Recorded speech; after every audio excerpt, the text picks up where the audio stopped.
Thank you, Marty, and thank you for the Institute of General Semantics for inviting me today to talk about satire and semantics. I applaud general semantics for its benevolent attempt to apply the insights of the great philosophers of language to the practical problems of everyday life. General semantics is not a philosophy that's only trying to make metaphysical or epistemological points, but rather to raise awareness of how semantic formulations affect human outlook, behavior, and potential. And this sensitivity to semantics is critical when studying satire, which by its very nature doesn't offer straightforward propositions or statements of fact, but rather ironies, double and triple meanings, indeterminate meanings, understatement, and exaggeration. And satire can be a special kind of political action. Satire sometimes operates at the extremes of comprehensibility and of acceptability, whether legal, moral, or ethical. Also, irony may be one of the last modes of discourse to be mastered by artificial intelligence. All of these difficulties in understanding satire apply even when operating within one's own nation, state, or culture, but these difficulties are compounded when satire is operating internationally, over the internet perhaps, where people of different native languages, grammars, traditions, canons, and value systems are reading satires from Western countries or other countries, maybe using Google Translate with all of its imperfections and perhaps not understanding all of it. And satire, as for many literary texts, can be hard for anyone to understand. It often requires a significant delay before determining its meaning, and so it's very suitable for study. Satire is very elusive, whether to actual historical events or to other texts, and so relies heavily upon the audience's historical memory. And it can be satisfying to re-experience the emotion, to recollect in tranquility the effect that the most effective satire has had on you.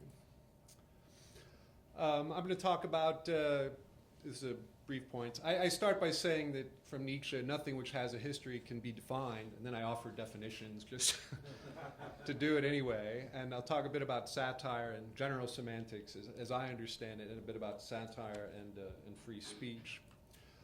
Satire is very topical these days, fortunately and unfortunately. Many people believe that mainstream investigative journalism is not doing the job that it once did, and so satire has been rising to fill that void. So that's one reason. It's an ever important mode of criticism about current events and the government and the power structure. And the 16-year run of The Daily Show with Jon Stewart, for example, where people were actually using it as a primary news source, shows the mixing of genres, or what Stephen Colbert did, playing a satirical character and mixing that together. And of course, the more tragic events like Charlie Hebdo or the Garland, Texas Mohammed cartoon massacre. So for all these reasons, satire is a very topical subject. I'm calling my talk Satire in the Global Village in double quotes. I think it's a good metaphor. I don't put a lot of stock in it per se. But I like that term because to me it conveys certain things like globalization, the internet, McLuhan's conception of the global village as a diverse place. And that conception was not that the global village is a tranquil place, a happy little village or something. It's really more of a jungle out there.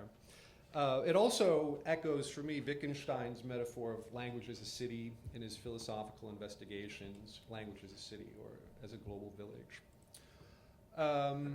Yeah, where I'm going to skip that one. Ooh. Manippian satire. Yeah, so operating internationally, satire is very different in different countries, of course.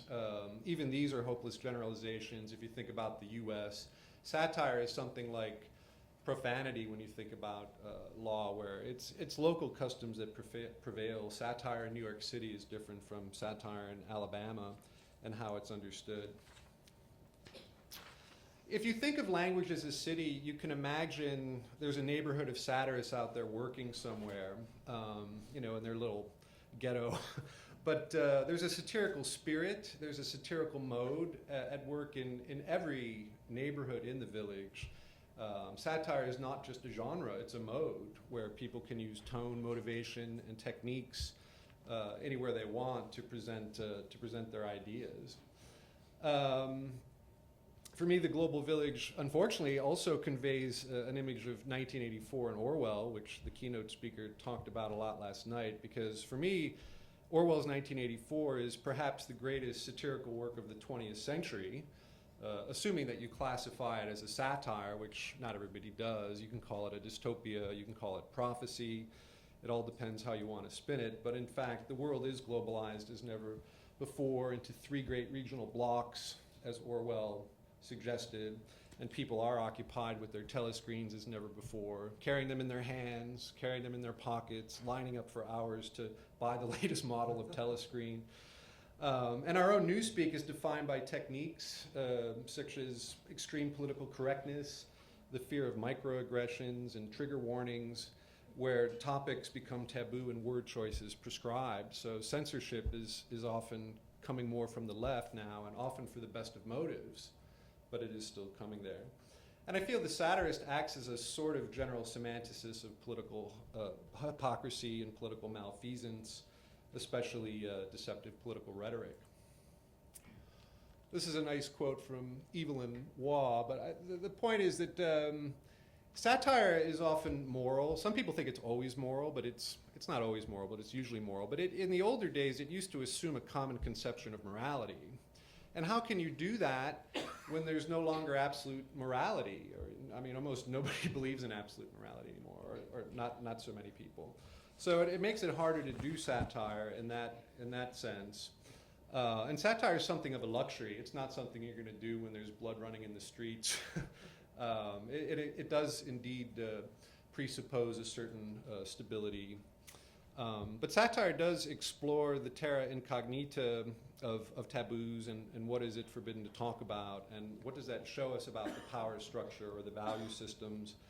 And even if a satire is being historical, it's still going to use contemporary value systems to look upon that in order to comment on that. And satire, perhaps more than other genres, assumes a shared body of knowledge. So if you think about time binding, satire is lost without knowing. It has to assume that you will get the joke or you will get what's being referred to. I'm sure you all know what satire is, but I have a slide. I can't define it. I don't think anybody can. As the Nietzsche quote says, if it has a history, it can't be defined. But here's some examples. I find it interesting that Jonathan Swift didn't call himself a satirist. He preferred the term ironist, which is interesting to me. And yeah, the TV, but also some great satirical movies. So of course, satire is operating in tons of different genres. It's also important to note that, again, satire is not just in a ghetto in the bookstore with, the satire section. There's a lot of non-satirical works that work in a satirical mode. If we think about the great works of Dickens, there's people who've been argue that the Bible, Yahweh is very impish in the Old Testament, the way he sort of screws around with his human creations, and the book of Job. Some people have tried to argue the book of Revelations could be a satire. The book of Esther is actually a satire. Exactly. Anything can. Well, yeah, I didn't know that, but that's good. And Lewis Carroll, there's a great Lewis Carroll exhibit I went to yesterday at the Morgan, and you don't normally think of it as a satire, but in fact, many ways, Alice in Wonderland is. And Thomas Pynchon, my favorite living novelist, is often considered to be a Menippean satirist. A bit about satire and semantics. This is a nice quote from Northrop Frye. We can imagine things, but if you're trying to imagine a fallen world or a world gone awry, satire is an excellent genre to do that. It shows the difference between is and ought in a way that so other few things can do. And it offers rich opportunities to search for meaning. A work of satire typically contains multiple levels of meaning by design. It's not trying to just give you one statement that has an obvious truth value. It can be allegorical. You can sometimes draw up a table of correspondences of what the people or events in the satire stand for. But on the other hand, it doesn't have to have any definitive or literal meaning at all. It's often that the meaning is indeterminate. Satirists don't like to be reduced to they don't want to be reduced or pinned down to any specific meaning. There's something attractive as a creative artist about not being irreducible. Satire is often evocative. There's a lot more emphasis on connotation than denotation. The satirist works with insinuation. But we ask of any literary work, what does it mean? And satirical works often not only contain a literal story, but a commentary on perhaps anything. Satire is said to have a moral sensibility, a strong sense of values, political, ethical, aesthetic, moral, and a large level of meaning comes from that implicit reference to the moral framework, whether it's of Christianity or secular humanism or whatever other belief systems there. Satire points out incongruities and absurdities in political speech, and it also represents a sort of last bastion of free speech, along with other forms like stand-up comedy. And it tests cultural norms and limits and highlights cross-cultural meanings and differences and taboos, as we've seen in the Charlie Hebdo tragedy, where the French satirical tradition of nothing is sacred collided with Islamic fundamentalism. Satire and genre, I'm not going to read this whole quote, but it's a nice quote I read in a Robert Anton Wilson book where he's quoting somebody else. But again, Swift didn't put a satire label on his books. He really presented Gulliver's Travel as a travel book, and A Modest Proposal was presented as a serious pamphlet. And so there is this weird sense of what does that do to readers?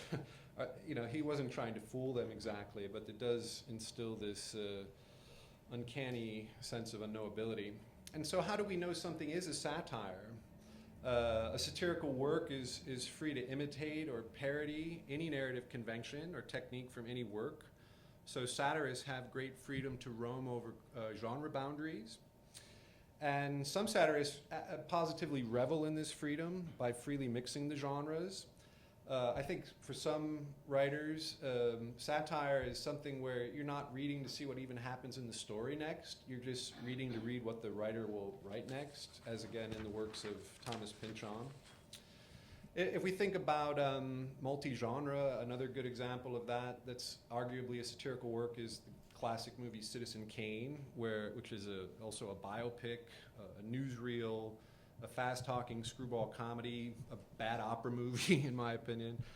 There's too much bad opera in Citizen Kane, and several others. And the fact that it's multi-genre gives it all these extra layers of meaning. Or if you think about a work like Orwell's Animal Farm, I mean, you can easily pick out 3 levels, right? You could think about the story of the animals' revolt. That's what the story is about. But at the same time, there's the obvious parallels with the Russian Revolution, Snowball and Napoleon, and Trotsky and Stalin.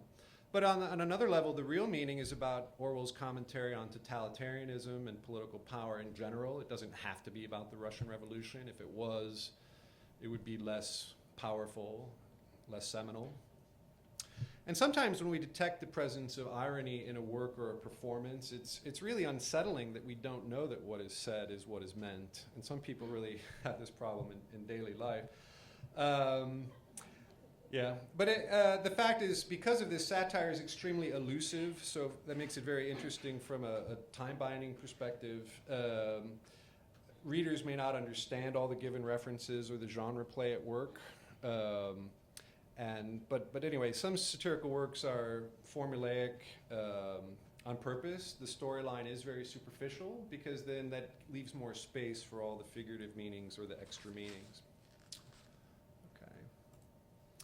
I don't want to read this either. Wow, that's a lot to read. But this is the epigraph to Science and Sanity, and it is from Jonathan Swift's Gulliver's Travels. So Korzybski himself was using an epigraph that's showing that. He's showing how his philosophical predecessors or peers, some of them could be confused by an obsession with a certain belief system or something. Satire itself is a difficult topic to make generalizations about at all. We get closer to the truth when we look at individual works, individual scenes, individual lines. I don't have time to do that, unfortunately. But I wanted to draw up some rough comparisons between satire and general semantics. I think these are some things they share. I think there's a skepticism towards generalizations and general statements in general. Or those who make generalizations, such as jingoistic governments or corporate advertisers or moral absolutists or religious fundamentalists. Satire and general semantics shares a perspective of seeing reality as intrinsically multifaceted and not readily reduced to definitive statements. I think that satire is more likely to refute Aristotelian identity claims, his statements, as untrue rather than to affirm them.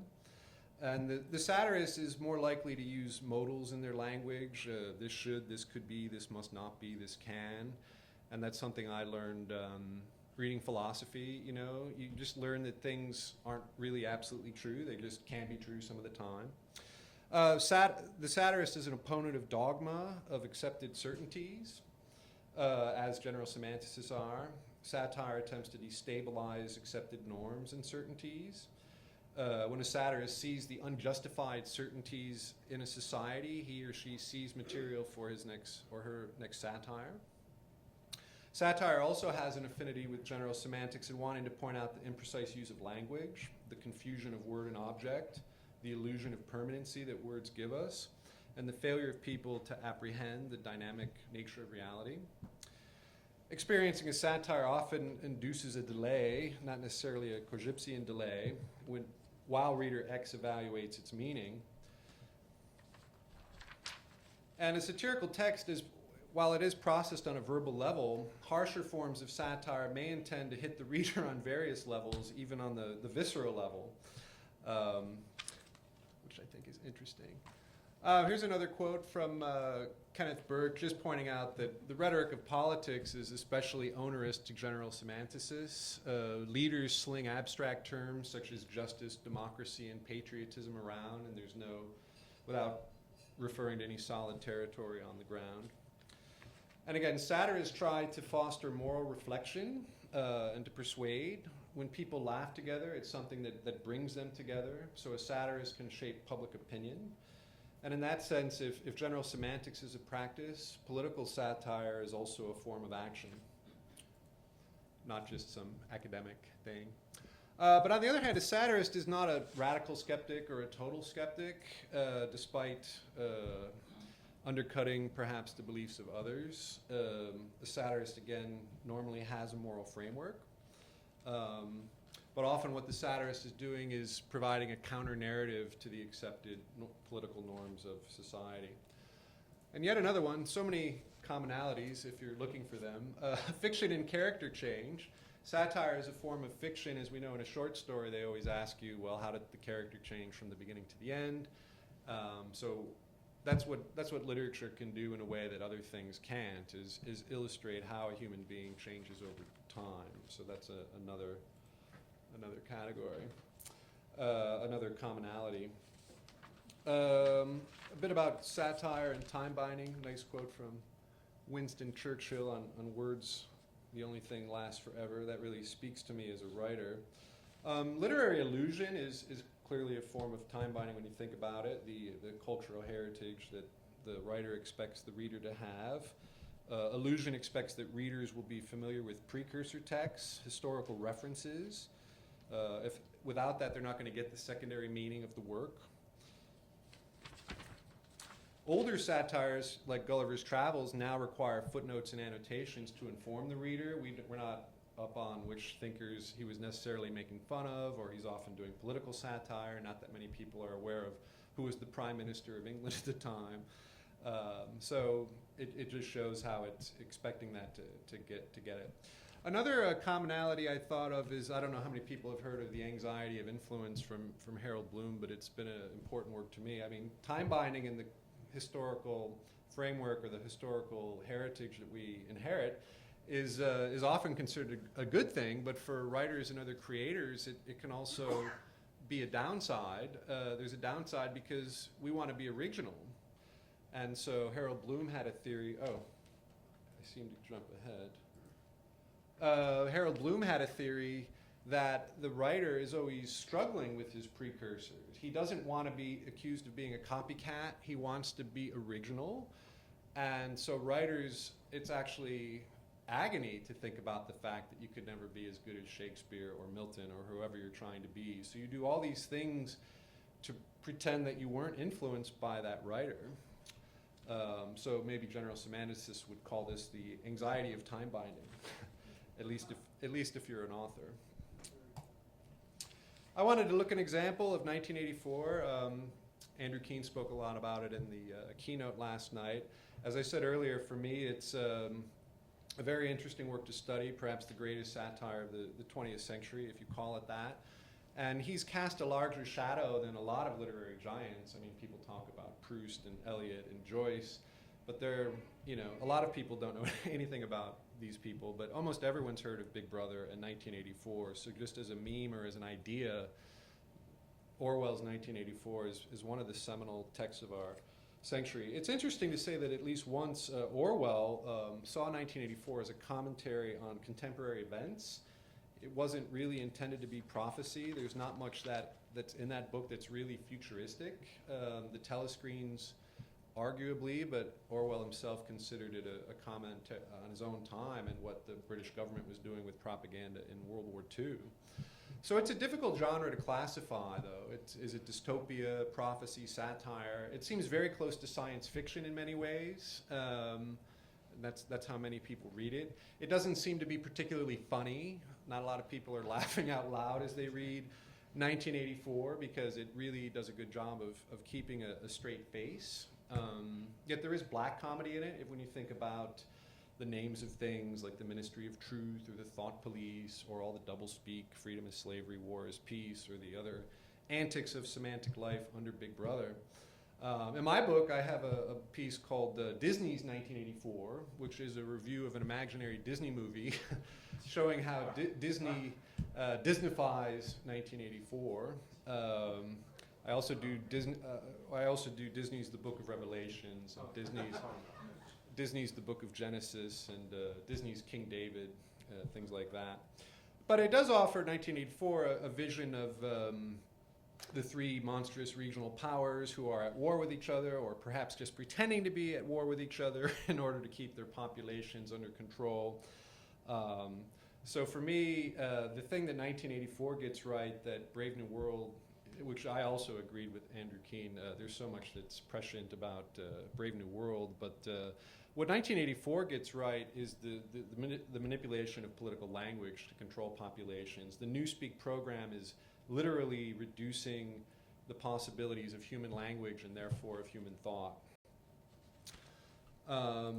Okay, speaking of which, I wanted to just talk about some possible audiences of a satire, because we know that reading, like everything else, is incredibly subjective. So if you're thinking about who's looking at a satire, there's all these possible audiences.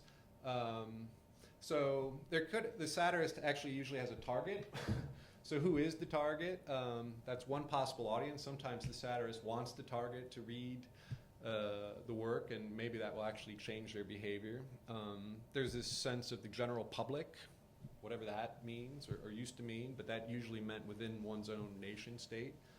There's a sort of global readership via the internet. It could be anybody reading your work, perhaps translated by Google Translate, so it's really becoming maybe not faithful to the original. Some writers are actually thinking more about future readers, they want their work to be a classic, or they want to show that at least somebody from a given time was awake to what was happening in their time. The satirist could be making fun of himself. Perhaps that's self-indulgent, but writers have been known to do that, to write and make fun of themselves for their own entertainment. They could be writing for the aneiron, the one without irony, from a Socratic sense. It sort of unites people when they see the one person who doesn't get the joke. So that is, if you're actually addressing it to somebody and they don't get it, that's it's just another possible type of member of the audience. And also the censor is a possible reader that the satirist can have in mind. Is the work going to be satirized? Is the work going to be censored? And I love this quote from Karl Krauss. Satire which cannot evade the censor is justly censored, meaning that satirists have to cleverly, if you think about in 19th century Russia or at other times in the Roman Empire, to find a way to evade the censor, it has to be that clever. And for Krauss, if you couldn't do that, it didn't deserve the name of satire. But that's the thing. We don't suffer from overt censorship of satire in the United States at this time, which is good. People are more likely to be self-censoring. They're afraid of offending people than they are of being censored by the government, at least when you think about satire. But in a corporate-controlled state like the U.S., if I may call it that, we face the prospect that speaking ill of corporations in a way that could cause them to lose expected profits could one day be used to suppress satirists. If you think about new proposed trade agreements like the Trans-Pacific Partnership, from WikiLeaks leaked some of it, and these could contain provisions that change long-standing norms of copyright protections and of fair use. If you think about it in a university environment, the university is perhaps not the bastion of free speech that it used to be. Trigger alerts and fear of microaggressions and other forms of political correctness limit freedom of speech from the left at the university, to the point that some stand-up comedians like Chris Rock and Jerry Seinfeld avoid performing at colleges and universities because this generation of students is so easily offended. It's really true. They stated it. Right. And also thinking about censorship, we think about satire and artificial intelligence. And again, Andrew Keen said a lot about, or some about that yesterday, but satire may one day find itself having to outwit AI systems in order to evade the censor. So, yeah, it has to do this for several reasons. Futurists and people who believe in the singularity is the moment where robots or artificial intelligence surpasses human intelligence. They assure us that AI systems are already capable of writing perfectly good novels, probably better constructed or with better constructed plots than a lot of human novelists. So it probably won't be that long before they've also mastered irony. I mean, AI is still mainly literal in its understanding of speech, but just as years ago people said, a computer is never going to beat a chess grandmaster, and that was what Big Blue was like 20 years ago. I think it's the same with irony, and the U.S. Secret Service is trying to find software that can detect sarcasm in tweets, and other people are also working on this. It also made me think, they used to use irony punctuation marks in the 17th century. They used to have a special punctuation mark to indicate irony, and sometimes we use that. In social media, people will use like a sarc tag or something like that, but that'll really help the new robot masters identify where the sarcasm and the irony are. But yeah, so satirists do have to work to evade the AI censor. One day we could find a great AI system trolling the internet for signs of dissent, or maybe we already have it and it's called Google. Facebook has recently toyed with the idea of letting users overtly tag satirical news articles, because for many people reading their Facebook news feed, it's very disconcerting when they see something that looks like a real news item and it's really a hoax or a fake, and they really want to stamp it out, and Facebook might end up worried about litigation, that they're somehow responsible or somehow part of the hoax. So they'll be working on systems like that too. But indeed, in the internet age, there's really so much information right now that perhaps none of this will be necessary. Our society in some ways is more like Huxley's Brave New World with its information overload. Many of us are drowning in so much information that we are effectively paralyzed from political action. We're so distracted. Some backwater blogs can write literally, almost anything they want, and they're not considered a threat, because if what they're writing isn't amplified in the major media, it's not going to make any difference anyway. It's just a drop in the ocean of information. But in any case, if the people who believe in the singularity are correct, satire is not really going to help fight against the robots. Satire can only convince other people of the coming problem before it's too late. So some conclusions. Writing satire in the global village can be very difficult. It's a jungle out there filled with the NSA, hackers, terrorists, lawyers, and easily offended college students. The global village is the world, and it's the internet. It's a world of telescreens that we carry in our pockets on behalf of Big Brother. It's a world of starkly different ideologies, and yet the technology does enable almost anybody to read almost anything, and context is lost, and long-standing cultural assumptions are now dubious at best. Satirists and general semanticists share many affinities, including an especially acute realization of the limits of language to capture the flux of reality, and so a will to practice sharpening one's eyes and ears to keep one's mind open. And while we can't expect attempts to limit satire and free speech, whether from political correctness or corporate control or fundamentalists, satire remains a genre and a mode within any genre for keeping the spirit of free speech alive. Thank you very much.